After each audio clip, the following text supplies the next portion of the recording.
Bem-vindo ao canal e audiolivro. Conheça a plataforma Odysee, onde disponibilizamos audiolivros exclusivos. Acesse agora odysee.com/e-audiolivro. Capítulo 3. Richard G. Nona, 51 anos, representante dos fornecedores de equipamento eletrônico na filial do IICE, Instituto Internacional das Culturas Extraterrestres, de Armont. Richard G. Nona estava sentado à mesa em sua sala, desenhando diabinhos em um enorme caderno de anotações. Ao fazer isso, sorria amavelmente, acenava com a cabeça calva e não ouvia nada que seu visitante falava. Ele se preocupava apenas com uma ligação que aguardava, enquanto o Dr. Pillman dava-lhe um sermão sem muita vontade. Ou imaginava que lhe dava um sermão, ou queria se convencer de que o fazia. Pode deixar, Valentin, levaremos tudo isso em consideração. Finalmente pronunciou Nona ao terminar o 10º diabinho, para arredondar a conta, e então fechou o caderno. A coisa realmente parece estar saindo dos limites. Valentin esticou sua mão fina e delicadamente sacudiu as cinzas no cinzeiro. E o que, exatamente, o senhor levaria em consideração? Perguntou polidamente. Aquilo tudo que o senhor falou, respondeu Nona alegremente, encostando-se na poltrona. Até a última palavra. E o que eu falei?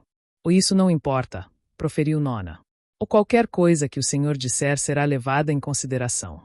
Valentin, Dr. Valentin Pillman, laureado do Prêmio Nobel e assim por diante, estava sentado na frente dele numa profunda poltrona, miúdo, franzino, com uma impecável jaqueta de camurça, calça sem nenhuma ruga, camisa alva combinando com a gravata monocromática e sapatos lustrados até brilhar.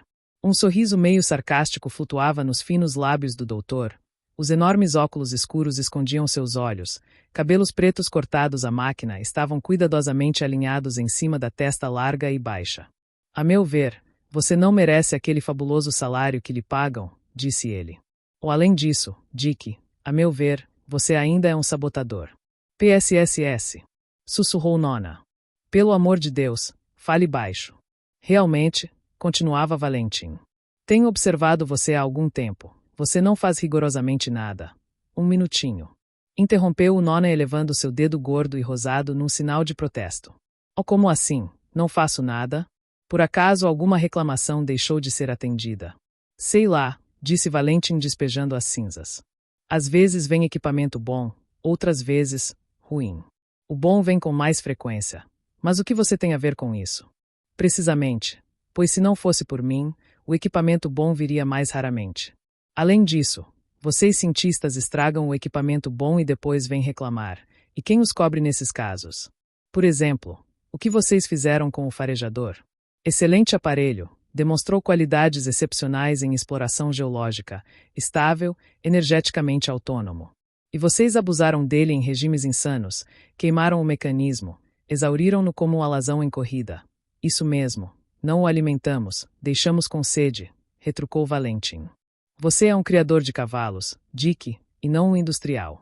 O criador de cavalos, repetiu Nona, pensativo. Já está melhor. Alguns anos atrás, o Dr. Panov trabalhou aqui. O senhor provavelmente o conheceu. Depois ele morreu num acidente. Pois bem, ele achava que minha vocação era criar crocodilos. Li alguns trabalhos dele, disse Valentin. Era um homem muito sério e consistente. Em seu lugar, eu pensaria bem no que ele disse. Oh, tá bom. Vou pensar, nas horas vagas. É melhor o senhor me contar como foi o teste do lançamento do ARL-3 ontem. ARL-3? Repetiu Valentin, franzindo a testa. Ah, o Arlequino. Nada de especial. Seguiu direitinho pela rota pré-determinada, trouxe alguns braceletes e uma plaqueta de função desconhecida. Ele ficou silencioso. Em uma fivela de suspensórios, marca Lux. O que tipo de plaqueta?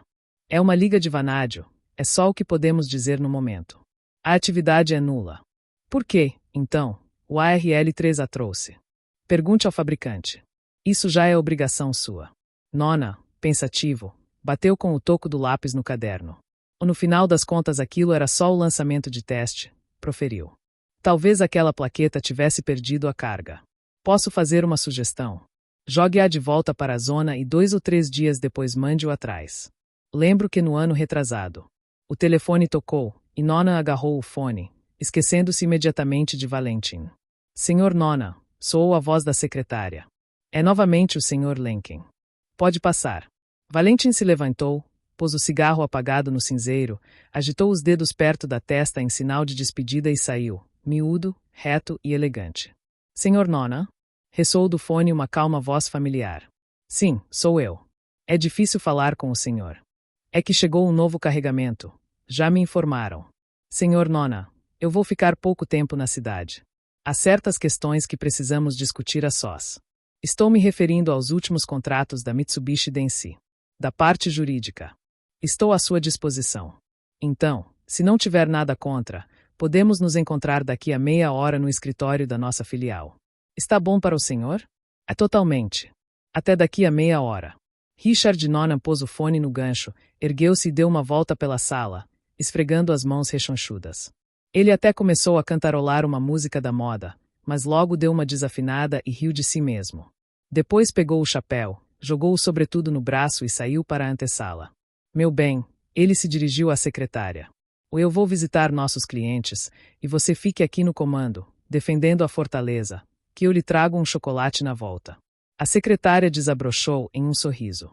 Nona mandou-lhe um beijo e seguiu pelos corredores do instituto.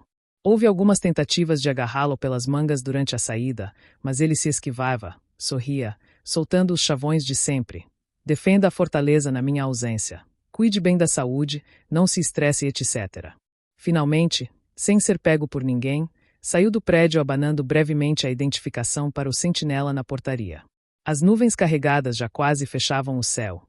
Estava abafado, e as primeiras gotas começavam a cair, formando estrelinhas pretas no asfalto. Cobrindo a cabeça e os ombros com o sobretudo, Nona correu ao longo da fileira de carros até seu Peugeot, mergulhou para dentro, arrancou o sobretudo da cabeça e jogou-o no banco de trás. Em seguida, sacou do bolso lateral do paletó o palitinho preto de estaca e enfiou-o no contato da bateria, apertando com o dedo até ouvir o clique. Mexeu-se no banco para acomodar-se melhor, pôs as mãos no volante e apertou o pedal. O carro partiu em silêncio. Saiu para o meio da rua e disparou na direção da saída do perímetro vigiado do instituto. A chuva caiu abruptamente como se alguém despejasse de cima um enorme caldeirão de água. O pavimento ficou escorregadio, e o carro derrapava nas curvas. Nona ligou os limpadores de para-brisa e diminuiu a velocidade. Então, o relatório chegou, pensava ele. Significa que agora receberemos elogios. Bem, nada contra. Gosto que me elogiem, especialmente quando vem do próprio Sr. Lenken, a contragosto. Mas que coisa, por que gostamos de elogios? O dinheiro não aumenta por isso. A fama. Mas que fama podemos ter? Ele ficou famoso, agora há 3 pessoas que sabem dele. Bem, 4 se contar o Bailes. Que coisa curiosa é o ser humano. Parece que gostamos de elogios por si sós. Como crianças gostam de sorvete. É o complexo de inferioridade, é isso. Como posso me elevar a meus próprios olhos? Por acaso eu não me conheço? Não conheço o velho e gordo Sr. Richard G. Nona? Aliás, o que era mesmo esse G no meio? Putz, não consigo me lembrar. E não há a quem perguntar. Ah, lembrei. É Gilbert. Richard Gilbert Nona. Puxa, que chuva. O carro entrou na Avenida Central e, de repente, Nona se deu conta de como sua pequena cidade havia crescido nos últimos anos. Quantos edifícios e arranha-céus já foram erguidos? Pensou. E parece que lá vem mais um. O que mais a gente vai ter aqui? Parque de diversões, a melhor banda de jazz, um teatro de variedades, um bordel com 1000 quartos? E tudo isso é para nosso honrado contingente militar, para bravos turistas, especialmente idosos, e para nossos heróis da ciência, é claro. E a periferia continua se esvaziando. E os mortos que se ergueram dos túmulos já não têm para onde voltar. Os caminhos de volta estão todos fechados, declamou em voz alta. O que deixa os mortos tristes e irados. Pois é, continuou a divagar. Quem sabe como tudo isso irá acabar. Uns 10 anos atrás, aliás, eu sabia com toda a certeza como isso deveria acabar. Uma sequência infinita de barreiras policiais, uma faixa de exclusão de 50 quilômetros. Haveria apenas cientistas, policiais e militares, ninguém mais. Uma chaga horrorosa na superfície do planeta estaria trancada a 7 chaves. Aliás, não era só eu, todos pensavam assim. Quantos discursos foram feitos? Quantos projetos de lei elaborados? Agora não dá nem para lembrar como aconteceu de toda aquela determinação coletiva ter se transformado num papo furado do tipo. Por um lado não podemos deixar de reconhecer, mas por outro não dá para não concordar etc, etc. Acho que aquilo começou quando os Stalkers trouxeram da zona as primeiras etacas. As pilhas. Parece que foi aí que tudo começou. Especialmente quando descobriram que etacas podiam se multiplicar. Aí a chaga já não parecia tão asquerosa. Talvez nem fosse chaga nenhuma. Muito pelo contrário. Talvez fosse uma câmara de tesouros. E hoje em dia já ninguém mais sabe o que a zona é. Chaga, câmara de tesouros, provação diabólica, caixa de Pandora, o diabo em pessoa. Apenas se aproveitam dela, aos poucos. 20 anos de esforço coletivo, bilhões gastos, e mesmo assim não conseguiram providenciar um tráfico organizado. Cada um faz seu pequeno negócio, enquanto os acadêmicos com caras sérias discutem. Por um lado não podemos negar, mas por outro não se deixa de reconhecer, pois o objeto X irradiado com raios Y sob o ângulo de 18 graus emite elétrons em um ângulo de 22 graus, blá blá blá. Que se dane. Não chegarei mesmo a presenciar o fim disso. O carro passou na frente do sobrado do Abutre Barbridge. Por conta da chuva torrencial, a luz estava acesa em toda a casa, e dava para ver pares dançantes se movendo nos quartos da bela Dinah. E não se sabia se haviam começado muito cedo ou se ainda não tinham acabado desde a noite de ontem. Era o modismo da vez na cidade, virar a noite numa festa de 24 horas. Que juventude saudável a gente criou, forte, resistente, determinada em seus objetivos. Nona parou o carro na frente de um discreto prédio comercial de 2 andares com uma modesta placa, Corche e Simac. Escritório de advocacia. Ele tirou a etaca do adaptador e guardou-a no bolso, cobriu a cabeça com o sobretudo, apanhou o chapéu e foi correndo para a entrada. Passou, apressado, na frente do segurança que estava mergulhado num jornal, subiu pela escada coberta por um tapete gasto e apertou o passo pelo escuro corredor do 2º andar, o qual exalava um cheiro específico, cuja natureza havia tempos ele tentava descobrir, em vão. Abriu a última porta no final do corredor e entrou. No lugar da recepcionista havia um jovem, desconhecido e moreno. Estava só de camisa, sem paletó e mexia em um aparelho eletrônico posto em cima da escrivaninha, com suas mangas arregaçadas. Richard Nona pendurou o sobretudo e o chapéu no mancebo, alisou com as 2 mãos o que sobrava do cabelo atrás das orelhas e olhou interrogativo para o jovem, que acenou com a cabeça, e Nona abriu a porta para a sala principal. O Sr. Lenken levantou o seu tronco corpulento da enorme poltrona de couro, colocada de costas para a janela coberta por uma grossa cortina. O rosto retangular do general enrugou-se numa expressão difícil de entender. Talvez fosse um sorriso de cumprimento, talvez uma expressão de lástima por conta do mau tempo, ou ainda uma desesperada tentativa de segurar um espirro. Então, aqui estamos, proferiu, devagar. Entre, fique à vontade. Nona olhou ao redor, procurando onde ele poderia ficar à vontade, e não encontrou nada além de uma dura cadeira de madeira com encosto reto, enfiada atrás da mesa. Sentou-se então à beira da mesa, sentindo que por alguma razão inexplicável seu alto astral começava a desaparecer.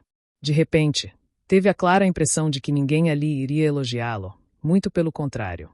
Seria um dia de ira, pensou ele filosoficamente, preparando-se para o pior. Cigarro, ofereceu o Sr. Lenken, depositando o corpo pesado de volta na poltrona. Obrigado, eu não fumo. O Sr. Lenken acenou com a cabeça, de uma maneira que parecia confirmar suas piores expectativas, apertou as pontas dos dedos das mãos e por alguns segundos ficou parado, observando a figura que tinha se formado.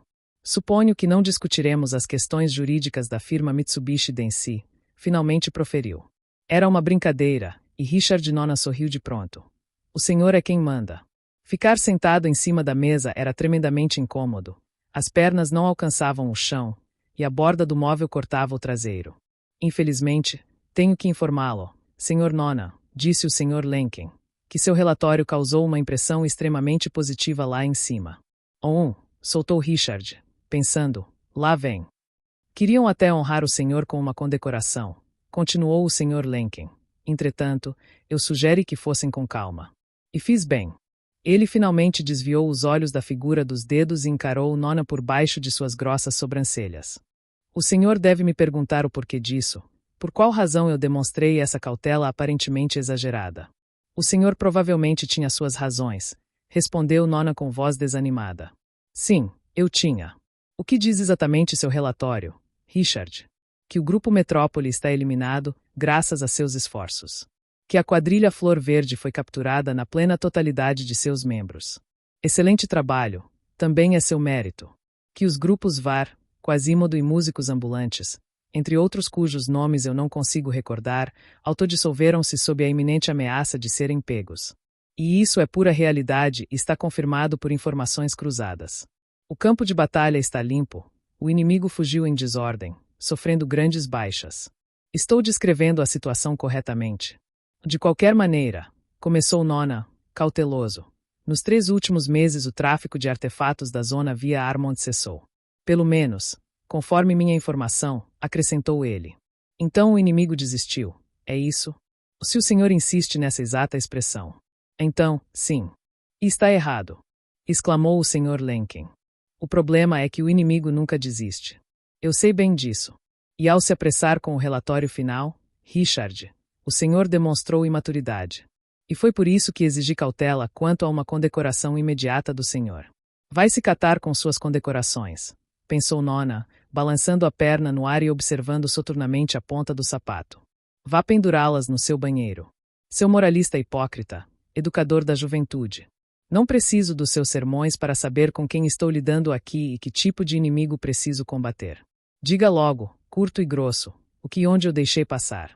O que esses canalhas inventaram mais, onde conseguiram furar o cerco.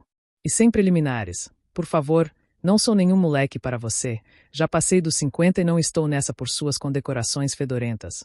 O que o senhor sabe sobre a Esfera Dourada? Perguntou de repente Lenken. Pelo amor de Deus, pensou Nona, começando a se irritar. O que é que a Esfera Dourada tem a ver com isso? Que maneira doida de forçar uma conversa é essa? A Esfera Dourada é uma lenda, ele começou com uma voz entediada. Uma estrutura mítica na zona, que tem um formato esférico, aspecto dourado e que funciona realizando desejos humanos. Todo tipo de desejos. De acordo com os textos canônicos da lenda, sim, qualquer desejo. No entanto, existem contradições. Bem, interrompeu o Sr. Lenken. E o que pode dizer da Lâmpada da Morte? 8 anos atrás, recomeçou Nona com a mesma voz monótona. Um stalker chamado Steven Norman, vulgo Quatro Olhos, trouxe da zona certo dispositivo que, até onde podemos saber, era um tipo de irradiador de ondas mortais para os organismos terrestres. O tal do Norman tentou vender o artefato para os laboratórios do Instituto. O acordo não foi firmado, pois eles se desentenderam na quantia. Logo depois, o Quatro Olhos foi para a zona e nunca mais voltou. Desde então, o paradeiro do dispositivo permanece desconhecido. Funcionários do Instituto até hoje não conseguem se perdoar. O seu velho conhecido Rio, do Metrópole, ofereceu por ele qualquer valor que coubesse no campo numérico de um cheque. É tudo? Perguntou o Sr. Lenken. É tudo, respondeu Nona, observando detalhadamente o gabinete. A sala estava vazia, e não havia nada para olhar. Bem, recomeçou o general. E o que o senhor pode dizer sobre o óleo de caranguejo? Óleo de quem? Onde caranguejo? Caranguejo, sabe? Elevou os dedos, imitando o movimento de pinças no ar. Nunca ouvi falar, disse Nona, franzindo a testa. Muito bem, e quanto a guardanapos trovão? Nona desceu da mesa e aproximou-se do general com as mãos enfiadas nos bolsos. Não sei nada sobre isso, confessou. E o senhor? Infelizmente, também não. Nem sobre o óleo de caranguejo, nem sobre os guardanapos trovão, afirmou Lenken. No entanto, ambos existem. Na minha zona? Perguntou Nona. Sente-se, Richard, disse o general. Nossa conversa está apenas começando. Nona contornou a mesa e sentou-se na rígida cadeira de encosto reto. Aonde ele quer chegar? Pensou, desesperado. Que novidades são essas? Devem ter achado alguma coisa em outra zona qualquer e agora está me testando. Esse espertalhão. Nunca gostou de mim, seu velho diabo, não consegue esquecer aquele versinho que eu compus. Continuemos nossa pequena prova relâmpago, anunciou Lenken, afastando a cortina e olhando pela janela. Continua chovendo, comunicou. Eu gosto. Soltou a cortina, encostou-se na poltrona e perguntou, olhando para o teto. Como vai o velho Barbridge? Barbridge. O abutre Barbridge está sob minha vigilância. Está aleijado, mas sem dificuldades financeiras. Não tem ligação com a zona. É dono de 4 bares, um salão de dança e organiza piqueniques para oficiais do comando militar e para turistas. A filha, Jenna, mantém um estilo descontraído de vida. O filho, Arthur, acabou de se formar na faculdade de Direito. O Sr. Lenken acenou com cabeça, satisfeito com a resposta. O contundente elogiou. E quanto ao Creon Maltês? Um dos poucos stalkers ainda ativos. Estava ligado ao grupo Quasimodo. Agora fornece mercadoria para o Instituto por minha mediação. Eu o mantenho em liberdade, na esperança de que um dia alguém entre em contato com ele. Nos últimos tempos, porém, ele começou a beber demais, e temo que não dure muito. Algum contato com Barbridge. Ondei em cima da Dinah, mas sem sucesso. Muito bem, disse o general. E o que se passa com o Red Stuart? Há um mês saiu da prisão. Não passa dificuldades financeiras. Tentou emigrar, mas é que ele... Nona se calou por um instante. Está com problemas familiares. Nem pensa na zona. Isso é tudo. Não é muito, comentou o Sr. Lenken. E como vem passando o Felizardo Carter? Faz tempo que ele não é mais stalker. Tem um negócio de carros velhos e uma oficina de adaptação de automóveis para uso de etacas. 4 filhos. A esposa faleceu no ano passado. Vive com a sogra. Lenken concordou com a cabeça. E quem mais eu esqueci? Perguntou ele, todo generoso. O senhor se esqueceu de Jonathan Males, vulgo Cacto. Ele está no hospital, morrendo de câncer. E também se esqueceu do Graxa. Ah, e como está o velho Graxa? Está na mesma, respondeu Nona. Tem um grupo de 3 pessoas. Vivem na zona por semanas, aniquilando na hora tudo o que conseguem achar. A sociedade dele, os Anjos Guerreiros, acabou se desintegrando. Por quê? Bem, como o senhor deve se lembrar, sua atividade se resumia em comprar a mercadoria que o Graxa trazia de volta da zona. Lembra? Ao diabo o que é do diabo. Agora não há mais o que comprar, e além disso o novo diretor da filial pôs a polícia contra eles. Compreendo, disse o Sr. Lenken. E quanto aos jovens? Os jovens. Eles vêm e vão. Existem uns 5 com certa experiência, mas ultimamente não há para quem vender a mercadoria, e eles ficaram perdidos. Eu os domo aos poucos. Suponho, chefe, que o stalkerismo em minha zona está praticamente exterminado. Os velhos se aposentaram, e os novos não sabem nada. Além disso, o prestígio do ofício já não é o mesmo de outrora. As máquinas expulsaram os humanos, agora temos stalkers robôs. Sim, eu já tinha ouvido falar deles, confirmou Lenken. Porém, por enquanto, esses robôs não justificam a energia que consomem. Ou estou errado? É uma questão de tempo. Em breve começarão a justificar. Ou em breve, quando? Daqui a uns 5 ou 6 anos. Lenken novamente acenou com a cabeça. Aliás, não sei se o senhor sabe, mas o inimigo também começou a usar robôs. Em minha zona, onde novo surpreendeu-se Nona, ficando alerta. Na sua também.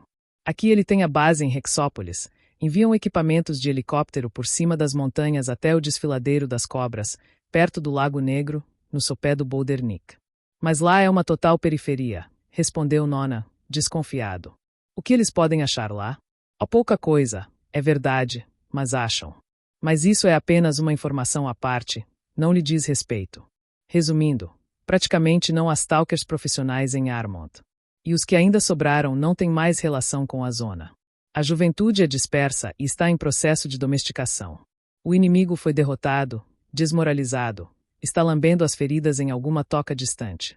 A mercadoria é escassa e quando aparece não tem mercado. E o tráfico ilegal da zona de Armont cessou há 3 meses. Estou correto. Nona guardava silêncio. É agora, pensava ele, é agora que vai me dar um golpe. Mas onde eu falhei? Onde está o furo? E parece que é dos grandes. Vamos, seu cacto velho, pode bater.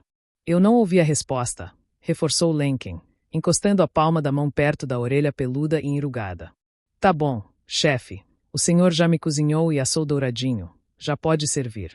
O senhor Lenken emitiu um som indefinido. O senhor nem tem o que dizer, proferiu com repentina mágoa. Está na minha frente, bancando o inocente, e como acha que eu me senti anteontem? Quando... Ele parou no meio da frase, levantou-se da poltrona e foi na direção do cofre. Pois bem, serei breve. Nos 2 últimos meses, e isso é tudo o que sabemos até o momento, as forças inimigas obtiveram mais de 6.000 unidades de artefatos provenientes das várias zonas. Ele parou na frente do cofre, Passou a mão em sua lateral lisa e virou abruptamente para Nona. Não se iluda. Berrou. Há digitais de Barbridge. Há digitais do maltês.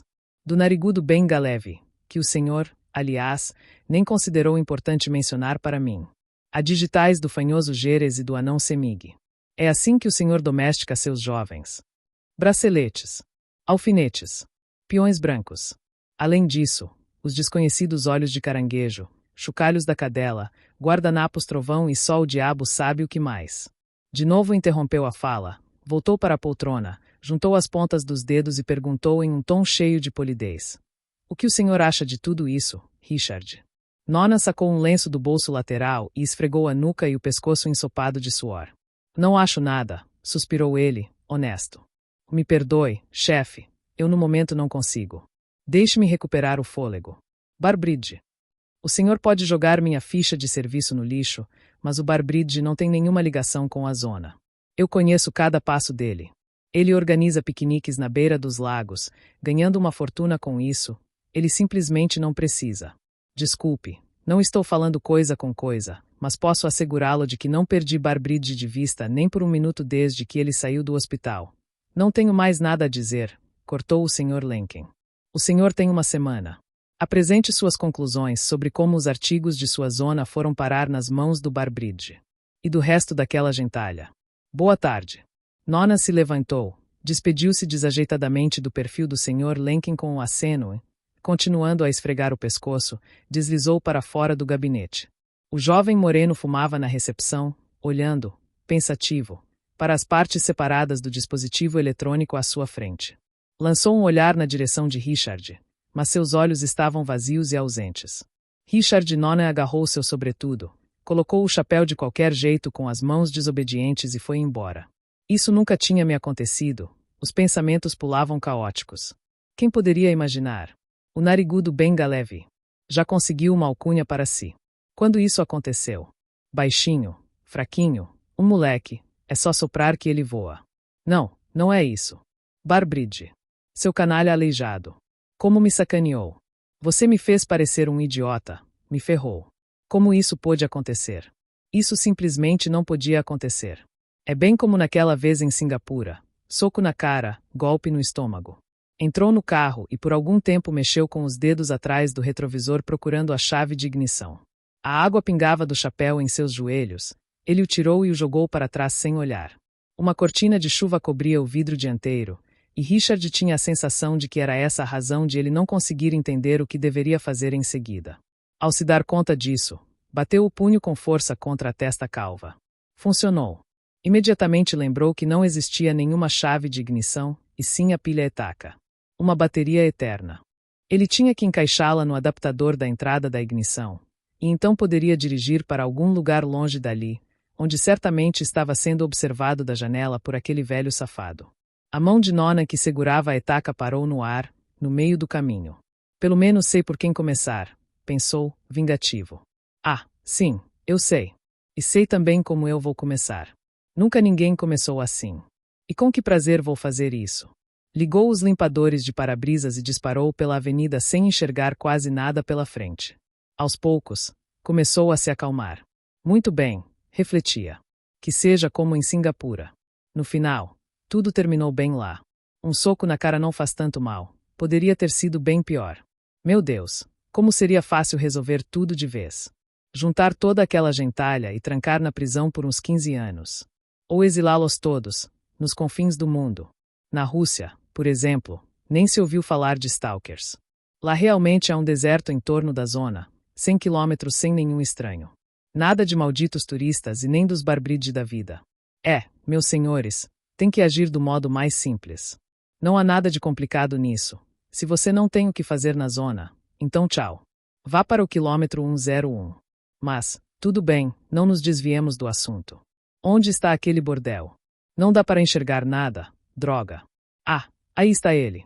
Era o horário de troca de turnos, mas o estabelecimento 5 minutos brilhava com todas as luzes, como o luxuoso Hotel Metrópole. Sacudindo o corpo feito um cão saindo da água, Richard entrou no hall iluminado, que cheirava a tabaco, perfume barato e champanhe azedado. O velho Benny estava sentado no balcão, com o casaco de seu uniforme pendurado na cadeira, e devorava algo do prato, segurando o garfo com o punho. À sua frente, acomodando o monstruoso busto entre os copos vazios, erguia-se a madame, acompanhando com uma cara triste o processo alimentício.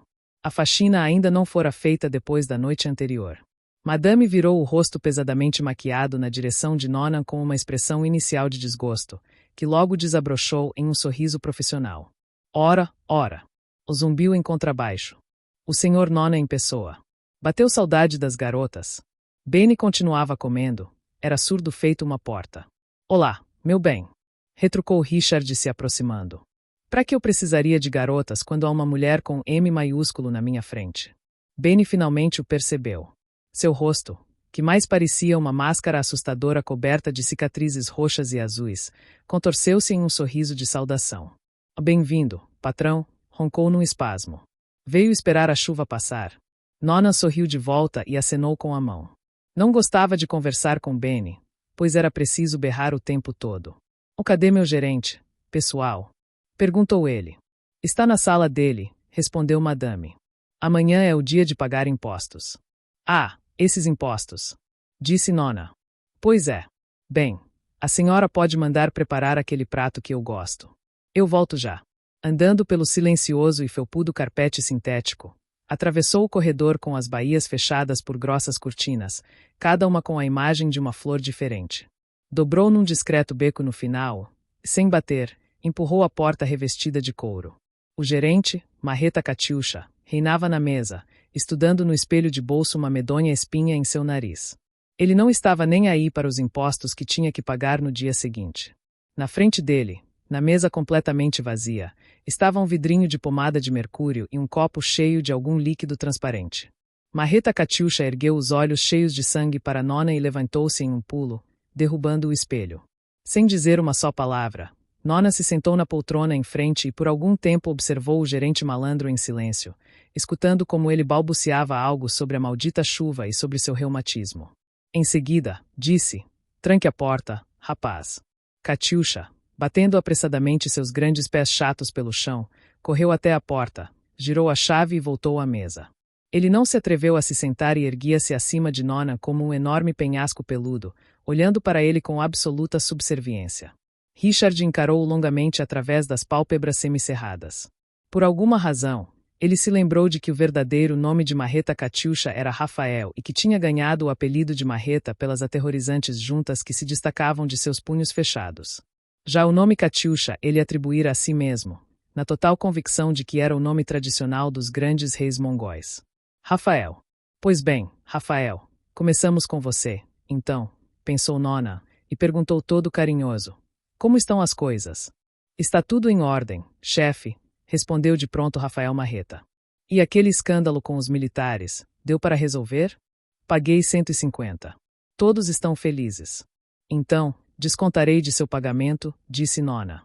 Foi falha sua, meu bem, deveria vigiar melhor.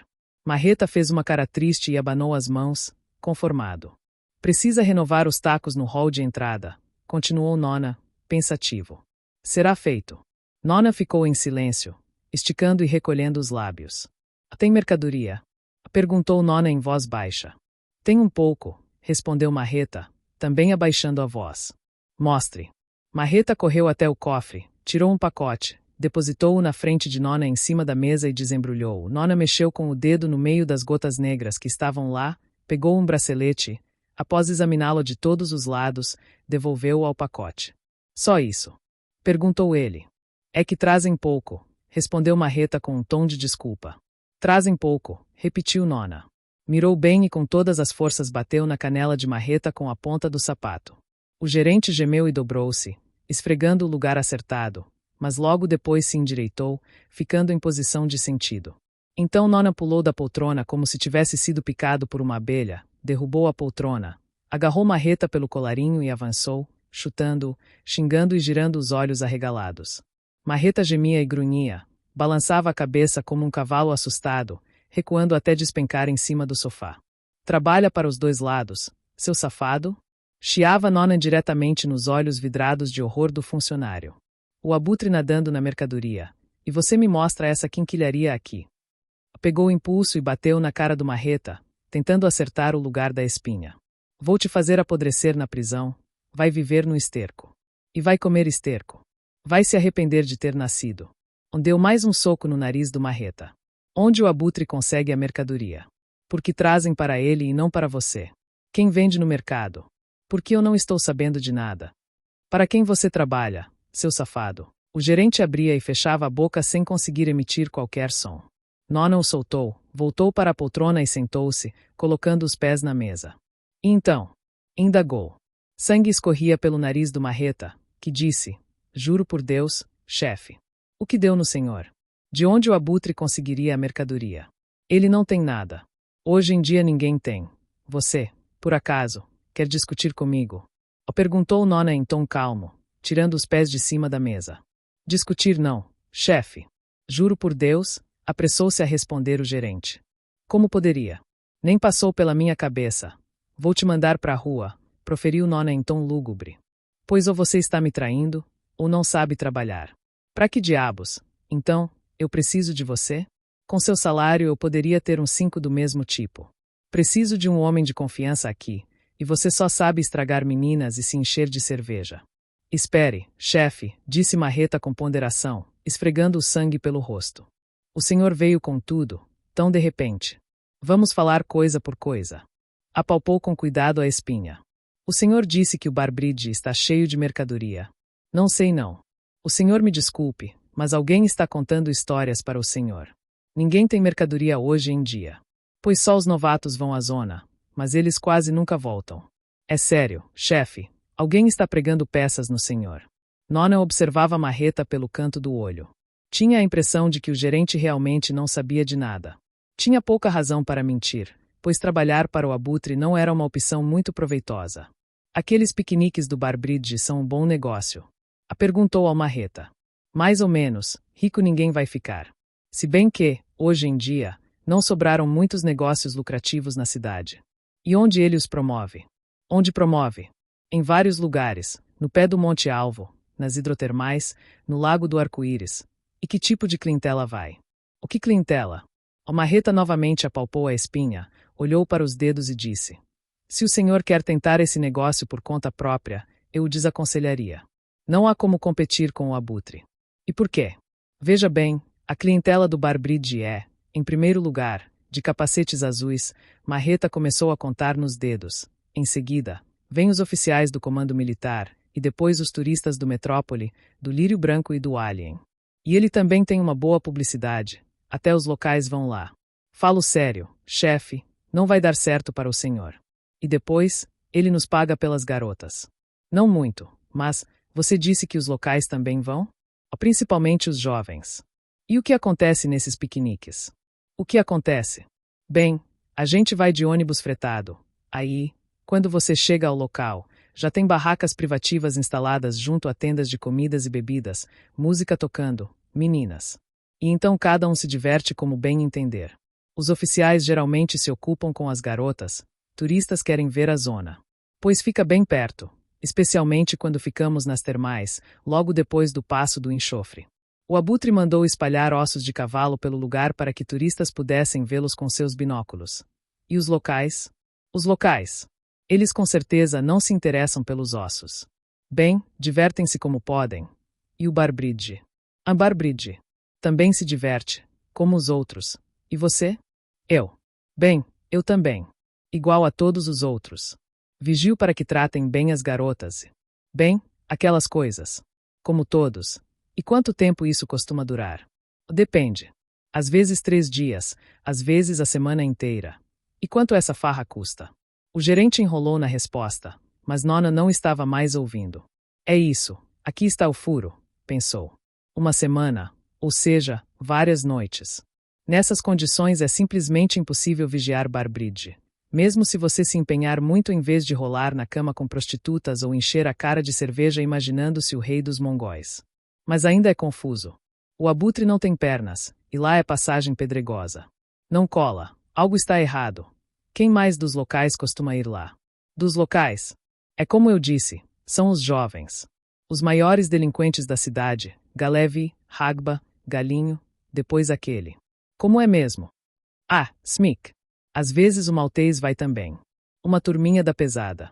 Chamam aquilo de escola dominical. Eles dizem: e aí, vamos para a escola dominical. São especializados nas turistas idosas e até que ganham bem. Vem, por exemplo, uma velhota da Europa. Escola dominical, repetiu Nona, pensativo. Uma estranha ideia surgiu na cabeça dele. Escola. Ele se levantou. Pois bem, disse ele. Já chega desses piqueniques. Não é da nossa conta. Mas saiba, o abutre tem mercadoria, sim. E isso já é da nossa conta, meu caro. Não podemos simplesmente deixar isso passar. Procure, marreta, procure bem, senão irá para a rua. Onde ele consegue os artefatos? Quem o abastece? Descubra tudo e ofereça 20% acima do preço dele. Você me entendeu? Entendi tudo, chefe. Marreta se esticou de novo em posição de sentido, e em sua cara suja de sangue estampou-se uma expressão quase canina de fidelidade. E pare de estragar minhas garotas, seu animal. Nona berrou repentinamente e saiu do escritório. Foi até o balcão do hall e bebeu, sem pressa, seu aperitivo, conversando com a madame do bordel sobre a degeneração dos modos, sobre a possibilidade de aumentar o negócio no futuro próximo, e, abaixando a voz, pediu conselhos de como agir com Benny. Estava envelhecendo, ficando surdo e não tinha mais aquela reação rápida de outrora. Era por volta de 6 da tarde, a fome tinha aumentado, e na cabeça não parava de girar uma ideia pouco conveniente e até maluca, mas que poderia explicar muita coisa. De qualquer forma, já havia luz no fim do túnel, e ele sentia que finalmente havia se livrado daquela irritante e assustadora sensação de mistério que estava cobrindo a situação. Sentia apenas uma leve raiva de si mesmo por não ter pensado naquela possibilidade, mas isso já não importava mais. O problema agora era aquele pensamento que não parava de girar em sua cabeça, tirando-lhe a paz de espírito. Tendo se despedido da madame e apertado a mão de Benny, Nona foi direto ao Borgs. O problema, pensava ele no caminho, é que a gente não percebe como os anos passam. Esqueça os anos, a gente não percebe como tudo muda. Sabemos desde a infância que tudo muda, aprendemos isso na escola, vemos com nossos próprios olhos que mudanças ocorrem e, ao mesmo tempo, não somos capazes de reparar no momento em que a mudança acontece. Ou então procuramos a mudança no lugar errado e não onde deveríamos. Então, tinham surgido novos Stalkers, equipados com eletrônica e cibernética. O velho Stalker era um ser imundo e soturno, que com uma teimosia selvagem arrastava-se de bruços pela zona, 1 milímetro após o outro, ganhando seu sustento. O novo Stalker era o Colarinho Branco, um engenheiro sentado numa sala arejada, olhando monitores a alguns quilômetros da zona, com um cigarro nos dentes e um copo de energético na mão. Um gentleman assalariado. Uma imagem convencional e lógica. Tão lógica que outras possibilidades nem vêm mais à cabeça. Entretanto, elas existem, e uma delas pode ser a escola dominical, por exemplo. E, de repente, do nada, uma sensação de desespero tomou conta de seu interior. Nada adiantava. Tudo era em vão. Meu Deus, pensou ele. Nós não vamos conseguir nada. Não vamos conseguir segurar, nem sequer parar essa onda. Não há força capaz de conter uma inundação, compreendeu, apavorado. E não porque trabalhamos mal ou porque o inimigo seja mais hábil e mais esperto. Não. É porque o mundo é assim. O ser humano é assim. É da natureza humana. Se não fosse a visitação, seria outra coisa qualquer. O porco sempre achará lama para chafurdar. O interior do Borgs estava iluminado e cheirava a boa comida. O bar também tinha mudado. Nada de farra, nada de alegria. Graxa não ia mais lá, tinha nojo. Hedrick Schwartz provavelmente tinha apenas enfiado seu nariz sardento na porta, torcido e ido embora. Ernest ainda estava preso, e o lugar estava sendo dirigido por sua mulher. A velha finalmente tinha conseguido o que queria. Uma freguesia séria e sólida. Os funcionários do instituto costumavam almoçar ali, além dos oficiais do comando. Mesas confortáveis, comida gostosa a preços acessíveis, um chopp sempre fresco. Um bom e velho restaurante popular. Numa das mesas, Nona percebeu Valentin Pilma. O laureado estava tomando café e lendo o jornal. Nona se aproximou. "O senhor me permite?" perguntou. Valentin levantou a cabeça, fitando-o através dos óculos negros. "Ah, sim", disse. "Oh, por favor." "Só um segundo", disse, lembrando-se da espinha do marreta. "Vou lavar as mãos." Ele era bem conhecido naquele lugar. Quando voltou do banheiro, Na mesa de Valentin já o aguardava um prato com filé aperitivo e uma caneca de cerveja, não muito gelada, exatamente como ele gostava.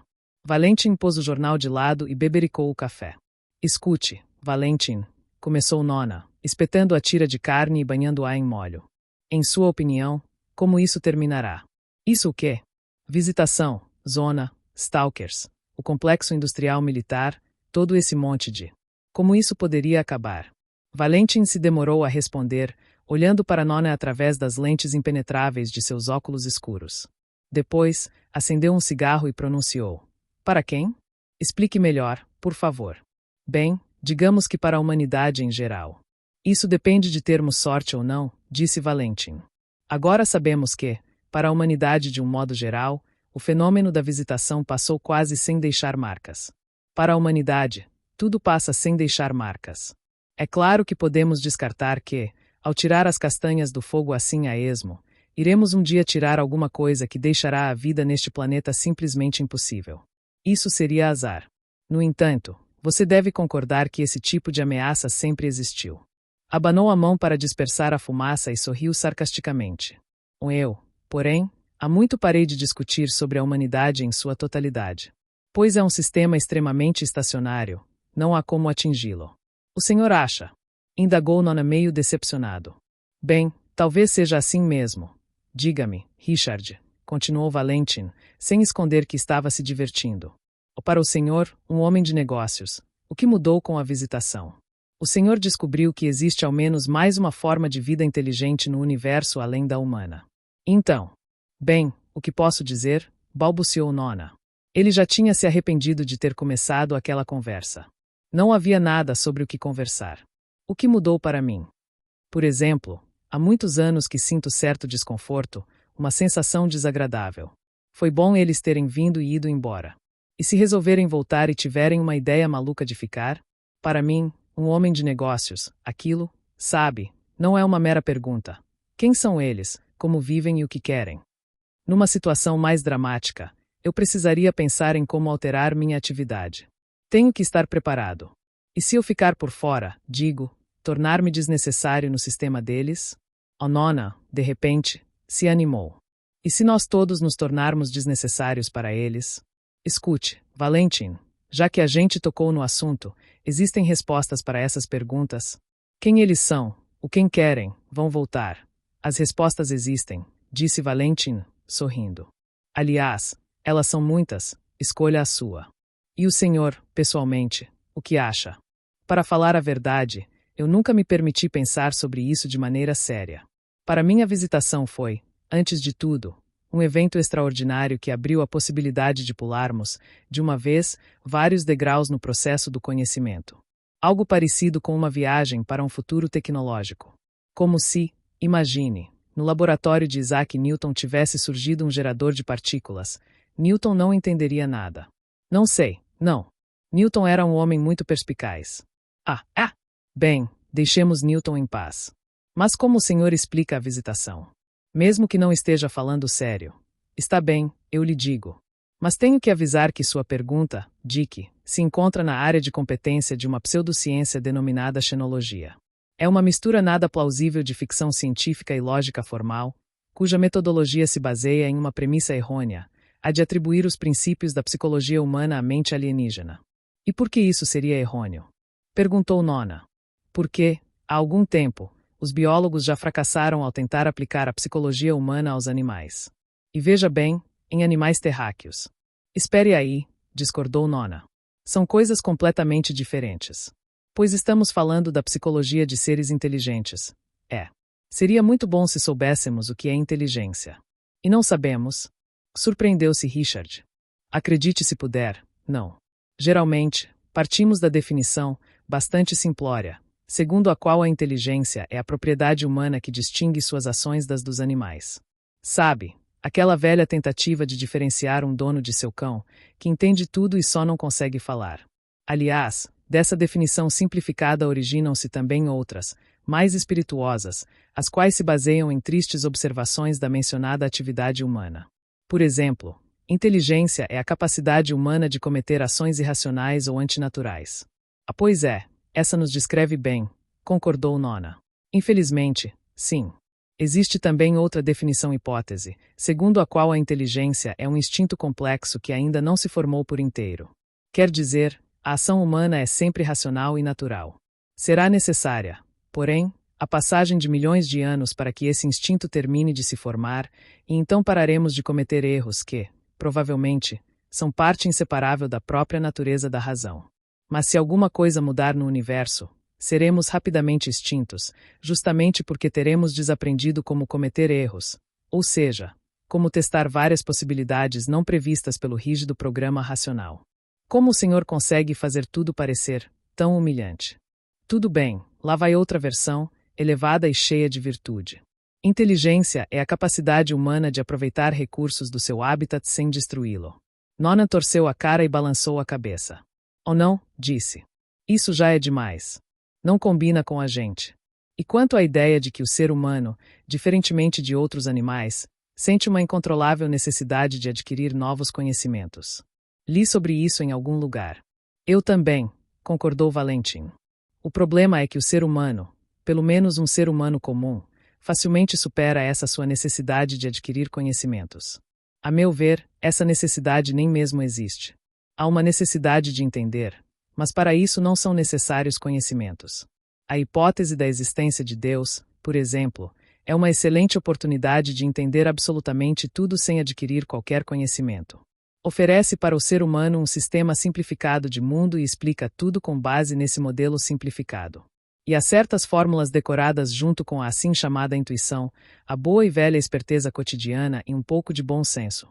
Tá, entendi, interrompeu Richard. Terminou a cerveja e bateu a caneca na mesa. Não vamos desviar do assunto.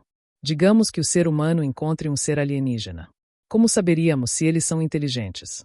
Eu não faço a menor ideia, disse Valentin. Tudo que li a respeito se resume a uma explicação tautológica. Se eles forem capazes de estabelecer contato, então serão considerados inteligentes. Ou ao contrário, se forem inteligentes, serão capazes de fazer contato. Resumindo, se um ser extraterrestre tiver a honra de ter uma psicologia humana, então será considerado inteligente. Essa é a situação, Richard. O senhor já leu Kurt Vonnegut? Que droga, proferiu Nona. E eu achando que você tinha tudo no lugar. Arrumadinho, nas prateleiras. Arrumar prateleiras até um macaco pode, observou Valentin. Mas espere aí, recomeçou Nona. Por alguma razão ele se sentiu enganado. Se vocês não sabem coisas tão básicas. Bem, deixemos a inteligência de lado. Pelo visto é um campo minado mesmo. Mas e quanto à visitação? O que vocês acham da visitação? Muito bem, disse Valentin. Imagine um piquenique. Nona estremeceu. O que o senhor disse? Um piquenique. Imagine uma estrada no interior, uma clareira na mata, perto da estrada. O carro sai da estrada e vai até a clareira. Abrem-se as portas, e sai uma turma de jovens. Começam a tirar do porta-malas cestas com mantimentos, armam as tendas, acendem a fogueira. Churrasco, música, fotos. De manhã, eles vão embora. Animais, pássaros e insetos da floresta, que assistiram horrorizados àquele evento noturno, saem de seus esconderijos. E o que eles encontram? Manchas do óleo que pingou do radiador, uma lata com um pouco de gasolina, velas e filtros usados. Do lado, estão jogados os panos sujos de óleo, as lâmpadas queimadas, uma chave de fenda que alguém esqueceu na grama. Nos rastros deixados pelo carro sobrou um pouco de lama que veio grudada de algum brejo no caminho. E, claro, as cinzas de fogueira, restos de comida, embalagens de chocolate, latas e garrafas de bebida, guardanapos amassados, bitucas, um lenço perdido, um velho jornal rasgado, um canivete de bolso derrubado por alguém, moedas, flores murchas do campo vizinho. Entendi, resumiu Nona. É um piquenique na beira da estrada. Exatamente. Um piquenique na beira de alguma estrada cósmica. E o senhor me pergunta se eles vão voltar. Pode me dar um cigarro? Disse Nona. Que vá pro inferno toda essa sua pseudociência. Eu imaginava tudo um pouco diferente. É seu direito, concluiu Valentin. Então quer dizer que eles nem nos perceberam. Por quê? Bem, em todo caso, não prestaram muita atenção. Sabe, em seu lugar, eu não ficaria tão desanimado, aconselhou Pilma. Nona deu um trago, começou a tossir e jogou o cigarro fora. Em todo caso, repetiu ele com teimosia. Não pode ser. Que diabo? Por que vocês, cientistas, têm tanto desdém em relação ao ser humano? Por que é que sempre tentam rebaixá-lo? Espere, disse Valentin em tom apaziguador. Escute isso. Vocês me perguntam em que consiste a grandeza do homem. Ou começou a citar. Ter criado uma segunda natureza. Ter acionado forças de magnitude quase cósmica. Ter em um espaço de tempo insignificante se apoderado do planeta e aberto a janela para o universo. Não. Está no fato de que, apesar de tudo isso, ele sobreviveu e está determinado a continuar sobrevivendo. Ficaram em silêncio. Nona estava pensativo. Talvez, disse ele sem muita convicção. Bem, se olhar por esse ângulo, não precisa desanimar, disse Valentin, generoso. O piquenique é apenas uma hipótese minha. E nem é uma hipótese, mas sim uma imagem. Os tais xenólogos sérios procuram elaborar versões mais respeitosas e agradáveis para a autoestima humana. Por exemplo, que não houve nenhuma visitação e que ela só ocorrerá no futuro. Que uma alta inteligência extraterrestre jogou na Terra contêineres com amostras de sua cultura material. Esperam que nós as estudemos, promovamos um salto tecnológico e consigamos mandar um sinal de volta, significando que então estaremos prontos para o contato. Essa versão o agrada mais. É bem melhor, disse Nona. Agora vejo que entre os cientistas também existem homens decentes. Ah, tem mais uma. A visitação ocorreu, mas ainda continua. E nós, neste momento, estamos de fato no processo de contato, só que nem suspeitamos disso. Os alienígenas se alojaram dentro da zona e nos estudam, preparando-se ao mesmo tempo para grandes milagres futuros. Isso eu consigo entender, disse Nona. Ou pelo menos isso explica aquela misteriosa agitação que acontece nas ruínas da fábrica. Aliás, seu piquenique não explica aquilo. Ou por que não explica? Discordou Valentin. Uma das garotas poderia esquecer no piquenique seu amado ursinho mecânico que sempre levava consigo. Ah, deixe disso. Retrucou Nona decididamente. Que ursinho é esse que faz o solo tremer? Quer cerveja? Rosália. Querida. 2 cervejas para senhores xenólogos. Gosto de conversar com o senhor, disse ele para Valentin. É como uma limpeza geral do cérebro. Como se jogassem sal grosso dentro da cabeça. Pois a gente só trabalha sem entender o que, para quê, que futuro nos espera, o que consolaria o coração. A cerveja chegou. Nona deu um gole, espiando, por cima da espuma, como Valentin observava sua caneca com expressão de desgosto e dúvida. O que foi? Não gosta? Perguntou ele, lambendo os lábios. É que eu, na verdade, não bebo, respondeu Valentin, meio indeciso. Está brincando? Exclamou Nona, perplexo. Que diabos? Irritou-se Valentin. Deve haver pelo menos um sóbrio neste mundo. Afastou a caneca num gesto decisivo. Ou já que é assim, peça para mim um conhaque. Então, disse com determinação. Rosália. Imediatamente berrou Nona, que começava a se divertir. Quando a bebida chegou ele disse, mas, ainda assim, não está certo. E nem falo de seu piquenique, aquilo seria simplesmente uma sacanagem. Mas, mesmo se aceitarmos a versão de que aquilo tudo seja, digamos, um prelúdio do verdadeiro contato, não está certo. Posso entender as etacas, os braceletes, os ocos também. Mas e o caldo da bruxa? Para que fazer aquilo? As carecas de mosquito, aquele pólen asqueroso. Desculpe, proferiu Valentin, escolhendo uma rodela de limão. Não compreendo totalmente sua terminologia. Que são as tais carecas que o senhor mencionou? Ah, é folclore, sorriu Nona. O jargão profissional dos stalkers. Carecas de mosquito são áreas de alta gravidade. Ah, os graviconcentrados. Gravidade direcionada. Eu falaria sobre o assunto, mas receio que o senhor não entenderia nada. Por que é que eu não entenderia? Ofendeu-se Nona. Sou engenheiro, afinal. Porque eu mesmo não entendo, respondeu Valentin. Tenho todo o sistema de equações, mas não faço a menor ideia de como explicá-las. E aquele tal de caldo da bruxa que o senhor mencionou, pelo visto é um gás coloide. É isso mesmo. Já ouviu sobre a catástrofe nos laboratórios de Karriganov? Ouvi alguma coisa, respondeu Valentin, sem muita empolgação. Então, aqueles idiotas colocaram um container com o caldo numa câmara especial, totalmente isolada. Ou melhor, eles achavam que era isolada, mas, quando os automatos abriram o container, o caldo atravessou o revestimento de metal e plástico como água passa por um guardanapo. Aí ele saiu da câmara, e tudo o que tocava se transformava em caldo também. 35 pessoas morreram, mais de 100 ficaram aleijadas, e todo o prédio do laboratório ficou completamente inutilizável. O senhor já esteve lá alguma vez? Era um belo edifício. E agora o caldo desceu para os andares de baixo e para o porão, alojando-se lá. Eis o prelúdio do contato. Valentim franziu o senho. Sim, eu sei de tudo isso, disse. Ou no entanto, Richard, convenhamos que os alienígenas não têm nada a ver com isso. Pois não poderiam prever que teríamos o complexo industrial militar. Pois deveriam ter previsto, sim. Proferiu Nona com ar de sermão. E eles lhe responderiam que deveríamos ter destruído aquilo há muito e muito tempo. Pois é. O senhor tem razão, concordou Nona. Então eles que se ocupem disso, já que são tão poderosos. Então, o senhor sugere que eles se intrometam nos assuntos internos da humanidade. Proferiu Nona. Desse jeito podemos chegar muito longe. Não vamos falar sobre isso. Vamos voltar ao início da nossa conversa. E como isso tudo vai acabar? Por exemplo, vocês, cientistas, esperam mesmo receber da Zona algo realmente fundamental, algo que poderia reverter a ordem das coisas, a ciência, a tecnologia, a vida? Valentim terminou o conhaque e deu de ombros. O senhor está se dirigindo à pessoa errada, Richard. Eu não gosto de divagar.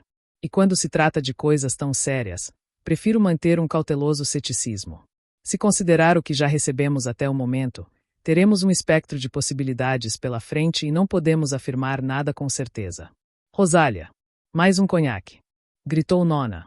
Tudo bem, vamos tentar por outro lado. O que, em sua opinião, vocês já receberam? Ou pouca coisa, por incrível que possa parecer. Fizemos várias descobertas milagrosas, em alguns casos aprendemos a adaptá-las às nossas necessidades e até nos acostumamos a elas. Dr. Pillman ficou pensativo. Um macaco de laboratório aperta o botão branco e recebe uma banana, aperta o vermelho e recebe uma laranja, mas não sabe como conseguir a banana ou a laranja sem os botões. Bem como nunca compreenderá o que aqueles botões têm a ver com as bananas e as laranjas. As etacas, por exemplo, nós aprendemos a usá-las e até descobrimos as condições em que elas se multiplicam.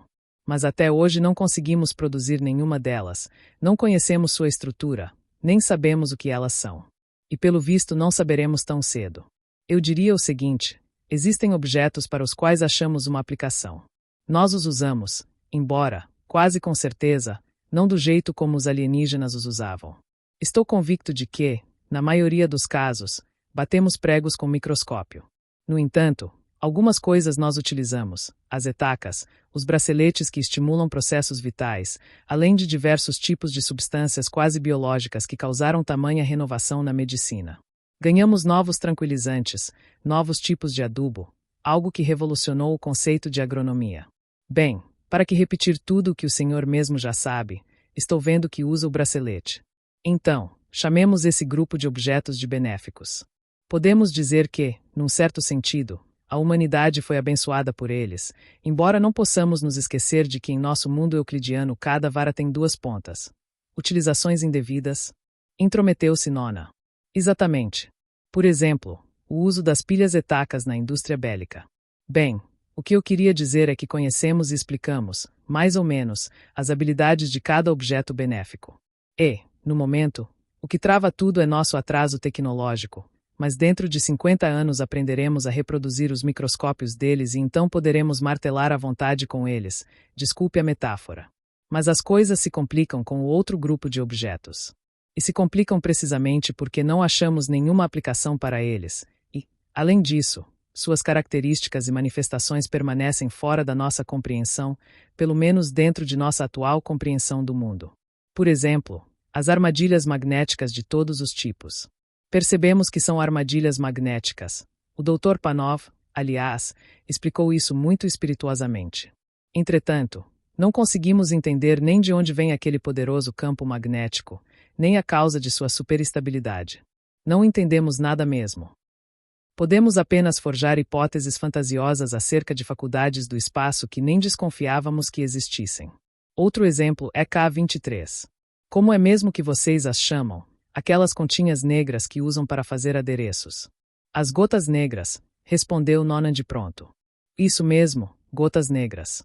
Um bom nome. Bem, o senhor conhece suas características. Se um raio de luz atinge uma delas, ele volta com certo atraso, e a demora depende do tamanho e do peso da bolinha, além de alguns outros parâmetros. Com isso, a frequência do raio entrante é sempre menor que sua frequência na saída. Por que será? Qual é a razão disso? Você sabia que existe uma hipótese bem excêntrica, segundo a qual aquelas suas gotas negras são, na verdade, gigantescas áreas cósmicas comprimidas que têm faculdades diferentes do nosso espaço sideral e que adquiriram aquele formato comprimido devido à influência do nosso espaço. Valentim tirou um cigarro e acendeu-o. Resumindo, os objetos desse grupo são completamente inúteis para a atual prática humana, embora, do ponto de vista puramente científico, eles possuam um valor fundamental. Em outras palavras, eles são respostas caídas do céu para perguntas que ainda não aprendemos a fazer. O mencionado Sir Isaac Newton provavelmente não iria mesmo compreender a estrutura do laser, mas, de qualquer modo, perceberia que uma coisa dessa seria possível, e isso certamente influenciaria sua visão científica. Não entrarei em detalhes, mas a simples existência de objetos como armadilhas magnéticas, K23, argola branca etc. eliminou de uma vez por todas um campo científico inteiro de teorias fluorescentes e criou outras, completamente diferentes. E ainda temos que nos lembrar do terceiro grupo de objetos. Pois é, suspirou Nona. O caldo da bruxa e outras porcarias. Não, isso tudo temos que incluir no primeiro ou no segundo grupo. Estou falando de objetos dos quais ainda não sabemos nada ou apenas ouvimos falar, de objetos que nunca seguramos nas mãos. Ou seja, de tudo aquilo que os stalkers levaram debaixo do nosso nariz, venderam sabe Deus para quem ou esconderam por hora. De tudo aquilo de que eles não falam. Mitos e lendas sobre a máquina do desejo, o Dick vagabundo, os fantasmas alegres. Como é que é? Interrompeu o Nona. Que coisas são essas? A máquina do desejo eu ainda consigo entender, mas o resto? Pois é, Valentim deu uma risada. Está vendo, também temos nosso jargão. O Dick vagabundo é aquele hipotético ursinho mecânico que faz arruaça nas ruínas da velha fábrica. E por fantasmas alegres chamamos a perigosa turbulência presente em algumas áreas da zona. Eu nunca ouvi falar, disse Nona. O compreenda, Richard, continuou Valentim. Há 2 décadas que nós promovemos pesquisas na zona, e, no entanto, não conhecemos nem a milésima parte do que ela tem. E isso sem falar da influência da zona em humanos. Aliás, nesse ponto, temos que introduzir mais um grupo, e não de mais objetos, mas sim de efeitos. E esse grupo é tremendamente mal estudado, apesar de conter um número mais que suficiente de fatos, em minha opinião. E sabe, Richard, sou um físico, o que significa que sou um cético também. Mas mesmo eu, às vezes, sinto calafrios quando penso sobre isso. Os mortos-vivos, balbuciou Nona. O quê? Não, não é isso. É misterioso, mas não mais que isso. Como posso explicar? É imaginável, por assim dizer. Mas quando em torno do homem de repente começam a se manifestar fenômenos extrafísicos e extrabiológicos. O senhor se refere aos imigrantes. Exatamente.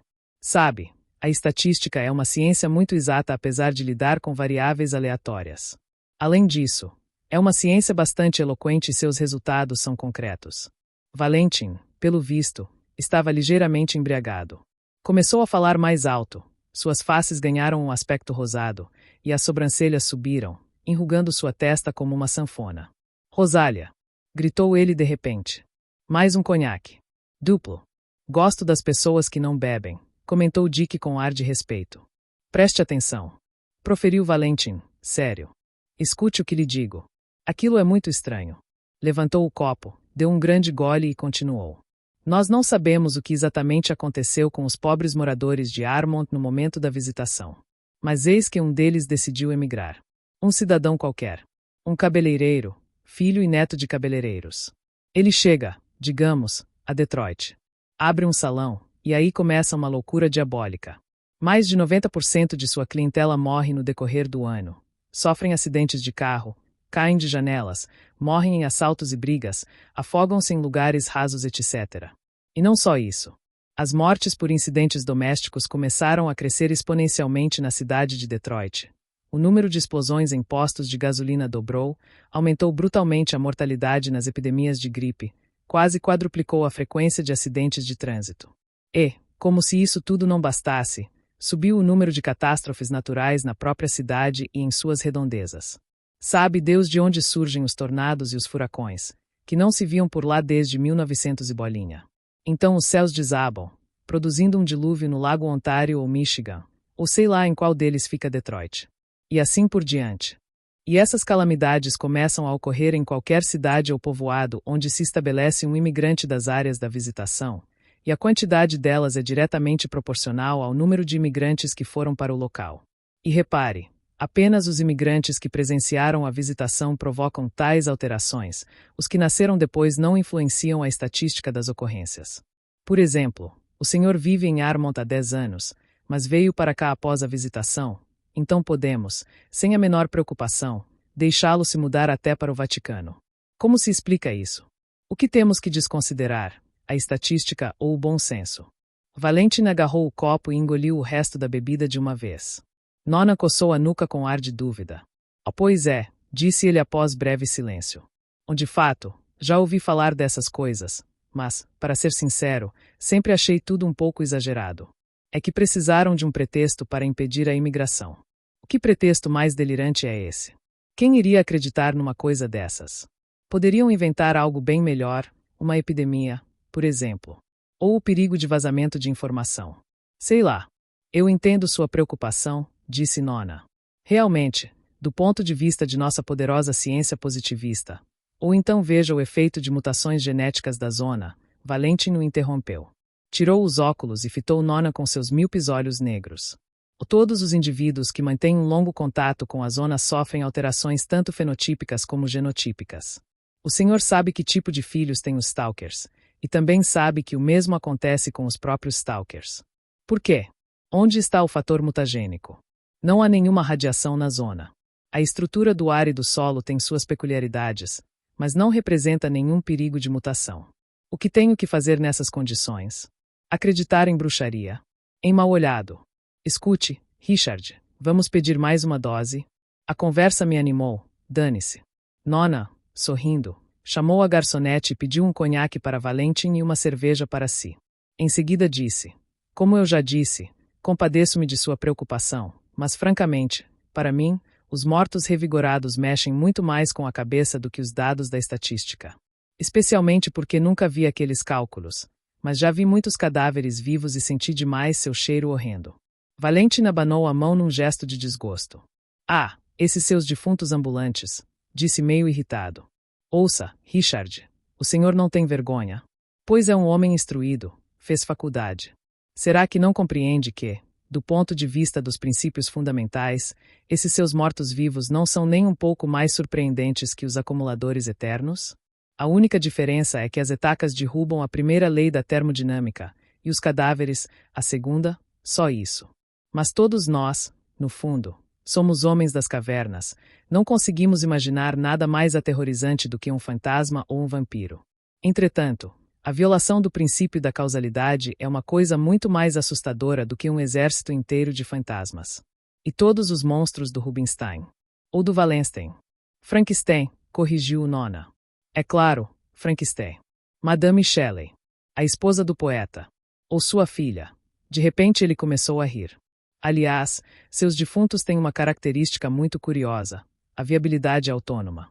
Pode cortar a perna deles e continuarão andando. Não andando, é claro, mas vivendo. Separadamente. Sem nenhuma infusão artificial. Há alguns dias trouxeram um morto desses para o instituto. Ele não tinha parentes. Então fizeram uma autópsia. Quem me contou foi o auxiliar do professor Boyd. Então, cortaram-lhe a mão direita para uma finalidade qualquer e, quando chegaram na manhã seguinte, viram a mão fazendo um sinal obsceno. O Valentin caiu na gargalhada. Já pensou? E aquilo continua até hoje. Fecha o punho e estica o dedo, depois fecha de novo. O que o senhor acha que ela quer dizer com isso? Acho que o gesto se explica por si só. Valentin, o senhor não acha que já é um pouco tarde e que temos que ir para casa? Disse Nona olhando para o relógio. Eu ainda tenho um compromisso na cidade. Vamos, sim, concordou Valentin, animado, tentando enfiar o rosto na moldura dos óculos que balançavam em sua mão direita. Puxa vida, Richard, você me embebedou. Pegou os óculos com as duas mãos e cuidadosamente depositou-os no nariz. Está de carro? Sim, estou. Vou levar o senhor para casa. Após pagar a conta, os dois dirigiram-se para a saída. Valentin andava ainda mais reto do que usualmente e não parava de prestar continência com 2 dedos, cumprimentando assim os conhecidos funcionários do Instituto, que observavam atonitos e curiosos a marcha do astro mundial da física. Chegando à porta e cumprimentando o velho segurança, que imediatamente desabrochou um sorriso, Valentin sem querer derrubou os óculos, e os 3 correram para pegá-los. Puxa, Richard, repetia Valentin ajustando-se no banco do Peugeot. Como pôde me embebedar tanto? É impiedoso. Tenho um experimento amanhã. Aliás, é uma coisa bem curiosa. Começou a contar sobre o teste do dia seguinte, interrompendo-se a cada 2 minutos para contar uma anedota e repetindo sem parar. Puxa vida, ele me deixou bêbado. Nona levou-o para a cidade universitária e cortou decididamente o repentino desejo do laureado de repetir a dose. Que teste? Que nada, afirmava Valentin. Sabe o que vou fazer com seu teste? Vou adiá-lo. É isso que vou fazer. Chegando ao acampamento de professores, Nona finalmente entregou o inconformado Dr. Pilman aos braços da esposa, que, ao vê-lo, entrou em um estado de divertida revolta. Ancou convidados? O gritava Valentin. O quem? Ai, o professor Boyd? Excelente. Vamos beber uma com ele. Tragam as taças. Não, melhor os copos. Diabos que me levem. Richard. Cadê o Richard? Mas Nona já descia a escada, pulando degraus. Pois eles também sentem medo, pensava ele, acomodando-se no banco de seu Peugeot. Estão apavorados, seu CDFS de cabeça grande. E devem sentir, sim.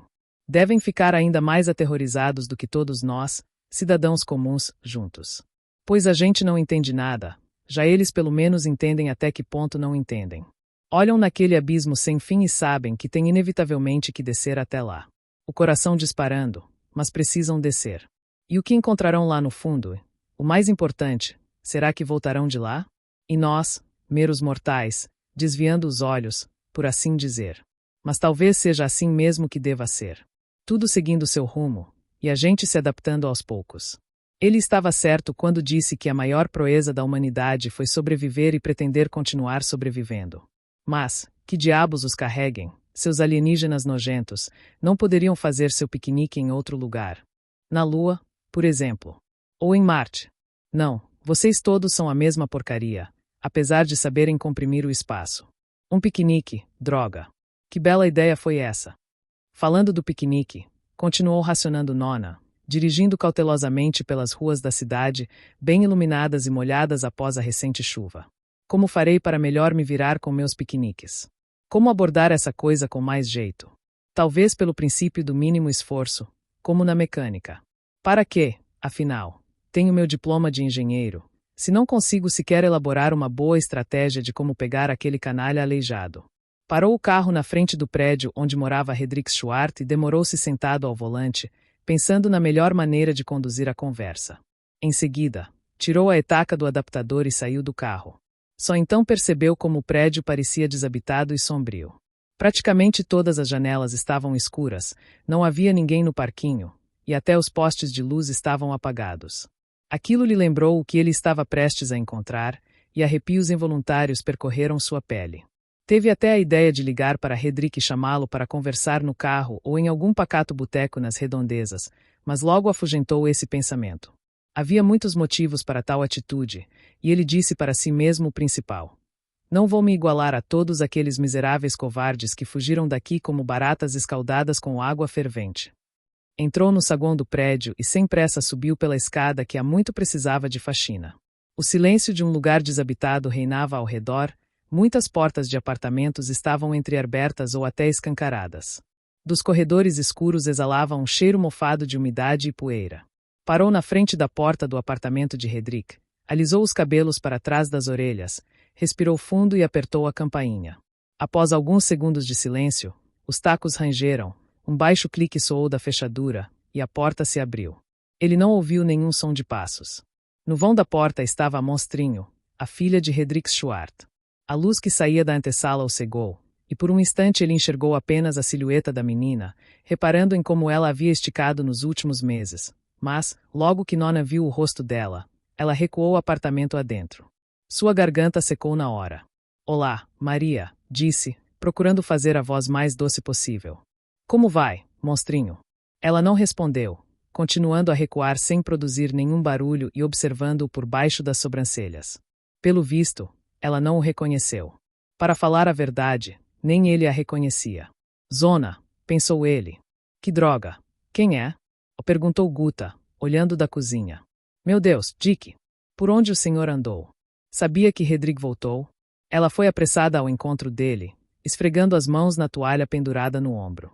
Linda como sempre, pensou Nona, forte, enérgica. Só que parecia que algo a sugava por dentro, o rosto cansado, os olhos meio febris. Nona a cumprimentou com um beijo na bochecha, entregando-lhe o sobretudo e o chapéu. Ouvimos boatos, sim. É que não consegui achar tempo para dar um pulinho. Ele está. Ah, sim, respondeu Guta. Está na sala. Tem uma visita. Mas devem terminar logo. Faz tempo que estão ali. Entre, por favor. Nona avançou pelo corredor e parou na soleira da sala. À mesa estava sentado um velho. Sozinho. Imóvel e ligeiramente inclinado para o lado. A luz rosada do abajur caía sobre seu largo rosto escuro, que parecia um molde de carvalho envelhecido, a boca banguela, olhos parados e sem brilho. Nona imediatamente sentiu o cheiro. Sabia que era uma peça de sua imaginação, pois o cheiro só existia nos primeiros dias, depois disso desaparecia por completo. Mas Richard o sentiu na memória, um pesado e abafado cheiro de terra crua. Se quiser, podemos ficar na cozinha, disse Guta, falando rápido. Estou fazendo a janta. Aproveitaremos para conversar à vontade. Claro, sem problema, respondeu Nona, disposto. Há quanto tempo? Por acaso ainda se lembra do que gosto de beber antes do jantar? Passaram para a cozinha. Guta foi direto à geladeira, enquanto Dick acomodava-se à mesa e olhava ao redor. A cozinha, como sempre, estava limpa, aconchegante e bem arrumada. Os fios de vapor subiam sobre as panelas e a frigideira em cima do fogão. Nona reparou que o fogão era novo, semiautomático, o que sugeria que não faltava dinheiro em casa. E como ele está? Perguntou. Ah, é o mesmo de sempre, respondeu Guta, sorrindo. O emagreceu na prisão, mas já criou uma barriga de comida caseira. O continua ruivo. Brincou Nona. Ah, pois é. E bravo. Oh, nem me fale, só a cova o mudaria. Guta colocou na frente dele um copo com Bloody Mary. A camada transparente de vodka russa parecia flutuar no copo, acima do suco de tomate. Exagerei na dose? Perguntou insegura. Está na medida certa. Nona prendeu a respiração e despejou a mistura para dentro de uma só vez. Aquilo era bom. Lembrou-se do fato de que era a primeira coisa consistente que bebia ao longo do dia. Agora, sim, aprovou. Agora dá para viver. Como vão as coisas? Perguntou Guta. Por que o senhor demorou tanto para nos visitar? São os malditos negócios, desculpou-se Richard. Toda semana pensava em vir ou pelo menos ligar. Mas primeiro precisei ir para Rexópolis, depois me envolvi em um escândalo. Aí me disseram que Hedrick voltou. Então pensei, por que atrapalhar? Em outras palavras, uma correria danada. Sabe, Guta, às vezes me pergunto por que corremos atrás de dinheiro se não temos tempo para gastá-lo. Guta tilintou a tampa de uma panela, depois pegou na prateleira seu maço de cigarros e sentou-se em frente à Nona, olhando para baixo. Ele se apressou a acender o isqueiro para ela e novamente, pela segunda vez na vida, viu os dedos dela tremendo, como naquela vez em que Hedrick acabará de ser julgado, e Nona foi até ela para lhe oferecer dinheiro. Nos primeiros meses após a sentença, Guta passava por muito aperto, e nenhum miserável do prédio lhe emprestava dinheiro. Logo depois, o dinheiro apareceu em casa, e, pelo jeito, não foi pouco. Nona fazia ideia de onde ele tinha vindo, mas continuava a visitá-la, trazendo brinquedos e doces para Monstrinho, e passava horas tomando chá com Guta e planejando a futura vida abastada de Hedrick. E depois, sensibilizado por suas histórias, ia até os vizinhos na tentativa de apaziguá-los de alguma forma, explicando e tentando convencê-los, e finalmente, completamente revoltado, ameaçando-os. Lembrem-se, o ruivo vai voltar e encher vocês de pancada. Nada ajudou. E como vai sua namorada? Perguntou Guta. Qual delas? Aquela com a qual o senhor veio da outra vez. A loirinha. Ah, não era namorada, era minha secretária. Ela se casou e foi embora. O senhor precisa se casar, Dick, disse Guta. Ou quer que eu lhe ache uma noiva? Nona queria retrucar como sempre. Deixa Monstrinho crescer, aí então. Mas se conteve a tempo, pois já não soaria apropriado. Preciso de uma secretária, e não de uma esposa, resmungou. Escute, Guta, largue seu diabo ruivo e venha trabalhar para mim. Você era uma secretária excepcional. O velho Harris a menciona até hoje. É claro que ele se lembra de mim. Respondeu Guta. Quase desloquei o pulso de tanto bater nele. Sério? Nona fingiu surpresa. Ora, o velho Harris. Nossa Senhora! Continuou Guta. Ele não me deixava dar um passo. Eu morria de medo de o Red descobrir um dia. A monstrinho surgiu sem nenhum ruído na porta da cozinha. Passou olhando para as panelas e depois para Richard. Aproximou-se da mãe e encostou-se nela, virando o rosto. E aí, monstrinho? Começou Nona animadamente. Quer um chocolate? Ele enfiou a mão no bolso. Tirou um saquinho transparente com um carrinho de chocolate dentro e esticou-o para a menina. Ela não se moveu. Guta pegou o chocolate da mão dele e o pôs em cima da mesa. De repente, seus lábios embranqueceram. Então, Guta, continuou Nona, fingindo que nada havia acontecido. Sabia que estou pensando em me mudar? Cansei de viver no hotel, e ainda por cima ele fica longe do instituto. Ela já não entende quase nada, pronunciou Guta em voz baixa. Nona parou na metade da frase, agarrou o copo e começou compulsivamente a girá-lo na mão. O senhor não pergunta da nossa vida, continuou Guta, e faz bem. Só que o senhor é um velho amigo, Dick, e não há por que esconder do senhor. E nem tem como. Vocês já foram ao médico? Perguntou Nona encarando o copo vazio. Eles não podem fazer nada. Um deles disse que. Ela se calou. Nona também ficou em silêncio. Não havia o que falar, e eles nem tinham vontade de pensar naquilo. E, de repente, um pensamento aterrorizante atravessou seu cérebro como um raio. Aquilo era uma invasão. Não é nenhum piquenique à beira da estrada ou convite ao contato. Uma invasão. Eles não conseguem nos mudar, então invadem os corpos de nossos filhos e os alteram conforme seus padrões. Ficou arrepiado e imediatamente se lembrou de já ter lido algo parecido, um livro de bolso com capa colorida. Aquela recordação trouxe alívio. Podia-se inventar qualquer coisa. Porém, algo assim não acontece na vida real. Um deles disse que ela não é mais humana, proferiu Guta após uma pausa. Besteira, disse Nona em voz abafada. Vocês precisam de um especialista de verdade. Vejam o James Catterfield. Quer que eu fale com ele? Arranjo-lhes uma consulta. Está falando do açougueiro? Guta deu uma risadinha nervosa. Não precisa, Dick, obrigada. Foi ele que disse isso. Pelo jeito, é o destino. Nona tomou coragem e levantou os olhos. A monstrinho já tinha sumido, e Guta estava sentada imóvel, a boca entreaberta, os olhos vazios, fixados no nada. O cigarro em seus dedos criou um longo toquinho de cinzas. Então ele empurrou o copo pela mesa na direção dela e disse: Prepare mais uma dose para mim, minha cara. E outra para você. Vamos beber. Ela derrubou as cinzas, procurou com os olhos algo para apagar a bituca e então a jogou para dentro da pia. Por quê? Ela não se dirigia a ninguém. Isso que não entendo.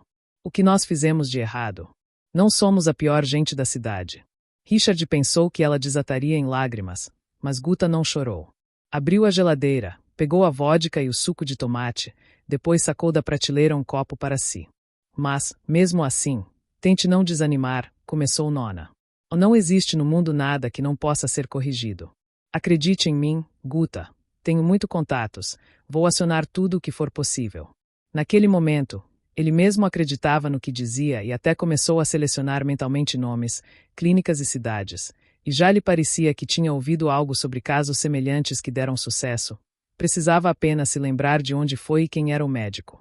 Então lembrou-se do Sr. Lenken e do verdadeiro objetivo de sua amizade com Guta. Não quis mais pensar em nada, afastou os pensamentos concretos, procurou relaxar e aguardar sua bebida. Logo ouviu passos de pantufas sendo arrastadas, uma batucada de madeira no chão e a voz fanhosa e enjoativa, especialmente naquele momento, do abutre. Olha só, Ruivo, a sua patroa tem uma visita. Você tá vacilando, trouxa. Se fosse eu, não deixaria isso sem resposta. E a voz de Redrick respondendo. Cuide das próteses, abutre, e feche a matraca. A porta tá aí, não se esqueça de se mandar. Agora vou jantar. Puxa vida. Eu só queria levantar os ânimos por aqui. Você já me animou bastante por hoje. Vá embora logo, não irole. Ouviu-se o barulho da porta, e as vozes começaram a soar mais baixo. Pelo visto os dois tinham saído para a área comum. Barbridge disse algo baixinho, e Redrick respondeu. Tá, já falou. De novo soou o resmungo de Barbridge e a voz de Hedrick cortando abruptamente. Eu já disse, chega. A porta bateu. Passos apressados percorreram o corredor, e na porta da cozinha surgiu Hedrick Schwartz. Nona levantou-se em seu encontro, e os dois deram um forte aperto de mãos. Sabia que era você, disse Hedrick, observando Richard com seus olhos verdes e impacientes. Ganhou uns quilinhos, sua baleia. Tá criando a barriguinha da prosperidade com seus clubes noturnos? Legal. Ele olhou para os copos. Parece que vocês estão se divertindo aqui. Guta, minha velha, prepare uma para mim também, preciso alcançar vocês. A gente nem começou ainda, disse Nona. E depois, até parece que dá para ganhar de você. Hedrick deu uma risada cortante e cutucou Nona no ombro com o punho. Então vamos ver quem ganha de quem. Eu, meu amigo, fiquei 2 anos sóbrio, então tenho que tomar um barril para te alcançar. Vamos para a sala. Por que é que estamos na cozinha? Guta, traz a janta. Ele enfiou a cabeça na geladeira e de novo ergueu-se com 2 garrafas nas mãos, cada uma com uma etiqueta diferente. Vamos festejar, anunciou animadamente. Em homenagem ao melhor homem, Richard Nona, que não larga amigos na desgraça, mesmo não tirando qualquer proveito disso. Pena que o graxa não esteja aqui. Por que não liga para ele? Sugeriu Nona. Hedrick balançou a cabeça. Ainda não puxaram uma linha telefônica para o lugar onde ele está agora. Vamos andando. Ele entrou primeiro na sala e bateu as garrafas na mesa. Vamos festejar, pai. Dirigiu-se ao velho, que estava imóvel. Este é Richard Nona, nosso amigo. Dick, este é meu pai, Sr. Schwartz. Nona, contraindo-se por dentro, esticou os lábios num largo sorriso, abanou com a mão e disse ao cadáver. Muito prazer, Sr. Schwartz. Como vai o senhor? A gente já se conhece, não é, Red? Dirigiu-se a Schwartz Jr., que mexia nas garrafas. Foi de passagem, na verdade. Sente-se. Hedrick apontou para a cadeira à frente do velho. Se quer falar com ele, fale alto. Ele é surdo feito uma porta. Hedrick pôs os copos na mesa, abriu habilmente ambas as garrafas e esticou-as para Nona. Sirva a todos. Para o pai só um dedinho.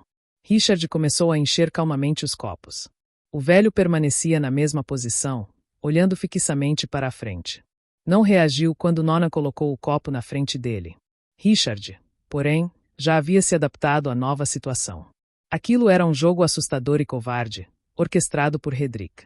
E Nona entrou nesse jogo como sempre entrava nos jogos dos outros, medonhos, covardes, vergonhosos, selvagens e muito mais perigosos do que aquele. Hedrick levantou o copo. Então, vamos lá, pessoal? Nona, fingindo naturalidade, olhou para o velho, que permanecia imóvel. Hedrick, impaciente, brindou no copo de Nona, dizendo: Vamos lá, não se preocupe com o velho, ele nos alcançará. Nona acenou com a cabeça do modo mais natural possível e bebeu. Hedrick virou o copo e gemeu de prazer. Com os olhos brilhando, começou a falar do mesmo jeito excitado e meio artificial. Acabou, meu irmão. Nada mais de prisão para mim. Se você soubesse, Dick, como é bom estar em casa. Estou namorando um sobradinho agora, com jardim e tudo, igual ao do Abutre. Sabe, pensei em emigrar, decidi ainda na prisão. Para que diabos eu continuaria nessa cidadezinha sarnenta? Pro inferno, pensei. Mas quando saí, ora, tinha novidade. Proibiram a emigração. Por quê? Será que ficamos contagiosos nesses 2 anos? Ele não parava de falar, e Nona acenava com a cabeça, bebericava seu uísque, soltava lamentações, praguejava, fazia perguntas retóricas. Depois começou a perguntar do sobrado, de que tipo era, onde ficava e qual seria o valor. Ele e Hedrick entraram numa discussão calorosa, pois Nona afirmava que o preço era injusto, e o lugar, muito fora de mão. Tirou até a caderneta, nomeando os endereços dos grandes sobrados abandonados que conseguiria por uma pechincha e cuja reforma também sairia bem mais em conta, especialmente se solicitasse a recompensa pela recusa do pedido de emigração. Vejo que você se meteu no mercado imobiliário também? Sorriu Hedrick. Faço de tudo um pouco, retrucou Nona, piscando para ele. Sei, já ouvi falar de seus negócios no mundo dos bordéis. Nona arregalou os olhos e encostou o dedo indicador nos lábios, acenando com a cabeça na direção da cozinha. Ah, por favor. Todos já sabem, disse Hedrick. Dinheiro não tem cheiro. Agora eu mesmo sei disso. Mas uma reta como gerente? Não poderia fazer escolha pior. Eu ri tanto quando soube. Deixou a raposa cuidar do galinheiro. Ele é um tarado, sabia? Conheço desde pequeno. De repente, o velho se mexeu. Como se fosse o movimento mecânico de um boneco grande, ele levantou a mão, até então depositada no joelho, e com uma batida surda derrubou-a em cima da mesa ao lado do copo. A mão era escura e meio azulada, e os dedos contorcidos faziam-na parecer um pé de galinha. Redrick se calou e olhou para o pai. Algo em seu rosto mudou e Nona, com grande surpresa, enxergou naquela astuta fisionomia sardenta uma expressão do mais puro e verdadeiro amor e carinho. É isso aí, pai, beba, disse ele, carinhoso. Um pouquinho pode, à vontade. Não tem problema. E dirigindo-se a Nona complementou, piscando com ar conspirador. Fique sossegado, ele vai dar um jeito naquele copinho, numa boa. Olhando para ele, Nona lembrou-se de como os assistentes do laboratório do professor Boyd vieram à casa de Schwartz para buscar aquele cadáver. Eram 2 rapazes fortes e atléticos, especialmente preparados. E junto vieram ainda um médico do hospital municipal e 2 enfermeiros, homens grandes e rudes acostumados a carregar maçãs e a apaziguar surtados. Depois um dos assistentes contaria que aquele ruivo inicialmente não tinha suspeitado de nada, deixou-os entrar e dar uma vistoria no pai, e pelo visto, deixaria que recolhessem o velho, pois achava que o estavam levando ao hospital para um check-up. Mas os imbecis da enfermagem, que durante toda a negociação permaneceram na antessala observando Guta lavar janelas na cozinha, quando foram chamados agarraram o velho como um tronco, começaram a arrastá-lo e deixaram-no cair no corredor. Redrick enfureceu-se. Então o médico do hospital se intrometeu e começou a explicar-lhe, em detalhes, aonde e para que exatamente eles estavam levando seu pai. Red escutou por uns 2 minutos e de repente, sem qualquer aviso, explodiu feito uma bomba de hidrogênio. O rapaz que contou a história disse que mal se lembrava de como acabou parando na rua. O diabo ruivo fez os 5 descerem pela escada, de tal maneira que nenhum conseguiu sair por si mesmo, com os próprios pés. Todos eles, conforme as palavras do assistente, voaram do saguão para a rua como balas de canhão. 2 deles permaneceram deitados inconscientes na calçada, e Redrick perseguiu os 3 restantes pela rua abaixo, por 4 quarteirões. Depois voltou e quebrou todas as janelas do furgão fúnebre do instituto, mas o motorista já não estava lá, havia fugido na direção oposta da rua. Um dia desses me mostraram um coquetel, contava Redrick enquanto isso, completando copos com uísque. Chama-se caldo da bruxa. Vou lhe preparar um depois que comermos. É uma coisa, amigo, que não se pode tomar com o estômago vazio. Risco de vida. As extremidades ficam paralisadas com uma só dose. Prepare-se, Dick, pois vou te embebedar hoje, quer você queira, quer não. E vou encher a cara junto. Lembraremos os bons e velhos tempos do Borgs. O pobre Ernie ainda está preso, sabia? Ele bebeu, secou a boca com a mão e perguntou descontraidamente. Falando do caldo, como vão as coisas no instituto? Ainda não começaram a mexer com o caldo da bruxa de verdade? Fiquei um pouco por fora da ciência, sabe? Nona imediatamente entendeu o porquê de Redrick ter direcionado a conversa para aquele tema. Ele abanou as mãos e disse: Que nada, amigo. Você não sabe o que aconteceu? Já ouviu dos laboratórios de Karriganov? Tem uma unidade assim, meio particular. Pois então, eles conseguiram uma porção de caldo. Contou sobre a catástrofe no laboratório, sobre o escândalo, falou que não conseguiram determinar de onde veio o caldo. Redrick escutava meio distraído, concordando com a cabeça. Em seguida, despejou mais uísque nos copos e disse: Bem feito, que vão pro inferno mesmo, seus canalhas. Beberam. Redrick olhou para o pai e novamente algo tremeu em seu rosto. Esticou a mão e empurrou o copo para mais perto da mão contorcida do velho. De repente, os dedos se abriram e se contraíram de novo, agarrando o copo por baixo. Assim o negócio andará mais rápido, disse satisfeito. Guta! Gritou em seguida. Por quanto tempo ainda vai nos deixar morrer de fome? E dirigindo-se a Nona acrescentou. Está se esforçando por sua causa, quer fazer sua salada favorita. A de mariscos, faz tempo que ela os guarda. E como está o instituto em geral? Acharam algo novo? Ouvi falar que vocês usam robôs, que trabalham muito, mas produzem pouco. Nona começou a falar dos negócios do instituto, e enquanto falava, a monstrinho apareceu, sempre silenciosa, parou ao lado do velho, colocando as patinhas peludas em cima da mesa e, em um repentino movimento puramente infantil, inclinou-se para o cadáver, pousando a cabeça em seu ombro. Nona continuava a tagarelar, observando aqueles dois monstruosos produtos da zona e pensando consigo mesmo. Meu Deus do céu, o que mais deve acontecer para que finalmente abramos os olhos? Será que isso aqui não é suficiente? Ele sabia que não era. Sabia também que bilhões não estavam a par da situação e nem queriam estar e que, se um dia ficassem sabendo, iriam se apavorar por 10 minutos e logo voltariam para as suas rotinas. Vou encher a cara, decidiu com raiva. Que se dane o Barbridge e o Lenken. E esta família amaldiçoada por Deus. Pro inferno. Por que os está encarando? Perguntou Redrick em voz baixa. Oh, não se preocupe, não faz mal para ela. Pelo contrário, dizem que eles irradiam saúde. Oh, eu sei, respondeu Nona e virou o copo. Entrou Guta. Com voz atarefada ordenou a Redrick que distribuísse os pratos e colocou no centro da mesa um grande prato com a salada preferida de Nona. O velho estremeceu, como se alguém, apressado, tivesse puxado seus cordões, levantou a mão e, num brusco movimento, jogou o conteúdo do copo para dentro da boca aberta. Agora, amigos, estamos oficialmente em farra, disse Redrick com ar de admiração.